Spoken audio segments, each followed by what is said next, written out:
Thousands of Yazidi Iraqis flee the Islamic State in 2014. Sebastian MeyerFor The Washington Post. The Islamic State's attempt to exterminate the Yazidi people of Iraq did not involve only murder.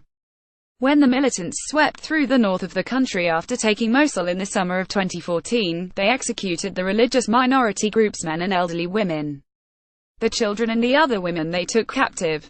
They brainwashed and conscripted the young boys and turned the women and girls into UAL slaves. This enslavement was justified by edicts based on religious interpretations rejected by nearly all Muslims. In The Last Girl, Nadia Murad tells the story of her captivity along with other members of her Yazidi village of Kocho. It is an intimate account of what she calls a slow, painful death to the body and the soul. As an insider, she is able to present a portrait of her people as more than just victims. She writes with understandable anger but also with love, flashes of humor and dignity. In telling her story, Murad also offers glimpses of what has been wrought over recent decades in Iraq. The Kurdish-speaking Yazidis live in northern Iraq, largely in underprivileged villages around Mount Sinjar. Most of their Kurdish and Arab neighbors view them with disdain, and they have long been persecuted for their religious beliefs. Their monotheistic religion has elements in common with many other Middle Eastern faiths, including Zoroastrianism, Islam, Christianity and Judaism. The Yazidis inhabit disputed lands that Arabs and Kurds battle over, and they have often been caught between those competing nationalist ambitions. Murad writes that Saddam Hussein's Ba'ath Party and Masoud Barzani's Kurdish Democratic Party pressured Yazidis to embrace identities as Arabs and Kurds, respectively, in their bids to assert claims to the land. Both Arab and Kurdish nationalism imagine a basis for belonging in a most limited sense. Their insistence on ethnic homogeneity, in a land where there is none, is doomed to leave out many. Tim Duggan. Internationally and in the region, very little attention was paid to the Yazidis, until the Islamic State came for them. Then they quickly became the subject of much reporting. Interest in the Yazidis, like stories about Middle Eastern Christians, perplex many who had dead for decades as Iraqis experienced unrelenting horrors that traumatized much larger populations, with little global outcry. Resentment even arose over what seemed like an outsized focus on the suffering of minorities when, in absolute numbers, Muslims make up by far the most victims of the Islamic State, Al-Qaeda, Shiite militias and others committing violence in the name of Islam. Of course, it's important to pay close attention to what happens to minorities in all nations. They are the canaries in the coal mine, pet gauge of tolerance, inclusiveness and equality in any society. But many observers close to the region are wary of giving a platform to stories of minority persecution in the Middle East, out of fear that such tales can demonize Islam by pinning any shortcomings of majority Muslim societies on the religion itself. Regrettably, these stories are frequently shared for just such purposes, and those who disseminate them lack a sincere concern for the victims. This is true of both Western Islamophobes and Middle Eastern sectarians.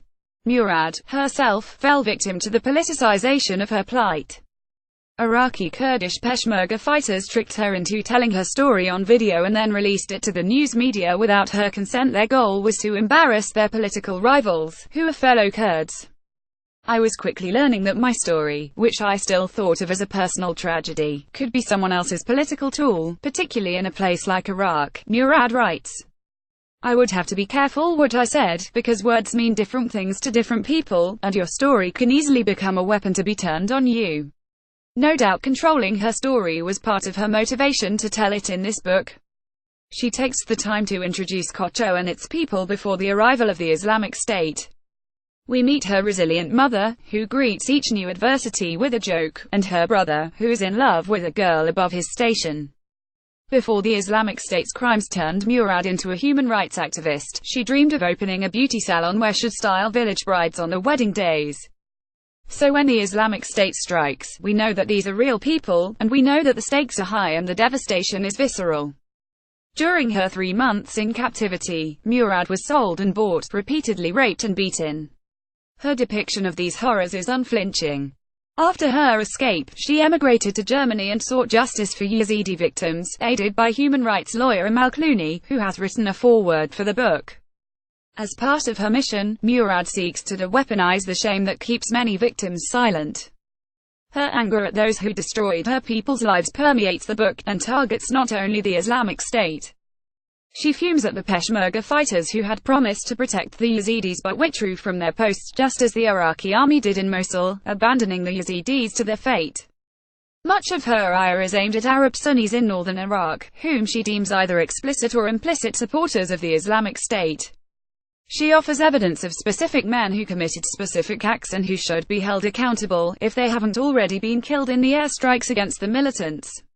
But she also implicates the vast majority of Arab Sunnis who lived under the Islamic State for doing nothing. She believes that even if they couldn't have stopped the fighters, they could have protested their actions. Murad does not, however, credit the many people who did protest and were killed for raising their voices.